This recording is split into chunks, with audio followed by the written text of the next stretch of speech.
As far back as the Middle Ages, fairs have played a role in society.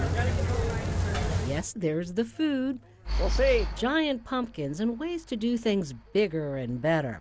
We come here to learn things and play. I just like seeing all the people, and all the exhibits.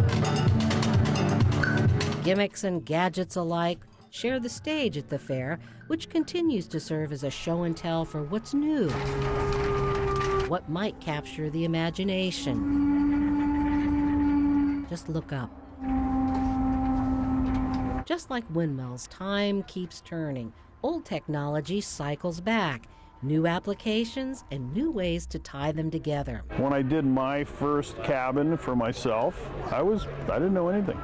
Kirk Garut's specialty is living off the grid. I'm 17 miles from the closest power pole, but I use the wind and the sun to power my place, and I also have a backup generator. Now he's made a business out of helping people do what he does. This is my front yard at Flathorn Lake. There's 12 individual modules in this tracker. 1,280 watt modules. They're on a pole. It tracks the sun. I got an office, I got 2 bathrooms, and I got a mudroom.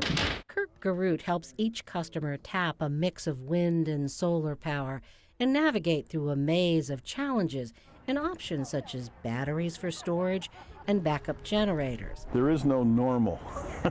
In Alaska? Yeah, especially in Alaska. There is really no one-size-fits-all here. Almost everybody that walks by here has 2 or 3 freezers, a couple refrigerators, more than 1 computer. While Kirk Garut's company, Susitna Energy, targets the homestead market, he's also put some of his systems in places like Good News Bay, an off-the-road system community in southwest Alaska where small windmills were installed to power a water treatment plant. They're kicking butt.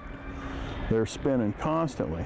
The cost of running that facility has dropped dramatically. Susitna Energy also sold 10 windmills to Perryville on the Alaskan Peninsula. The community installed them with local labor, and the manufacturer says Perryville has offset about 5,000 gallons of diesel a year, which allows the community to use a smaller, less costly generator. We have enough wind in Alaska to power almost every place.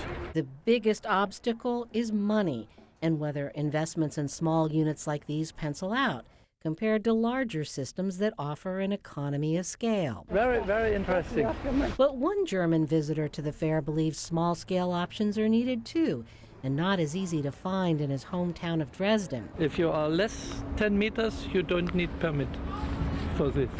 In Germany, the rules are very strict for wind generation.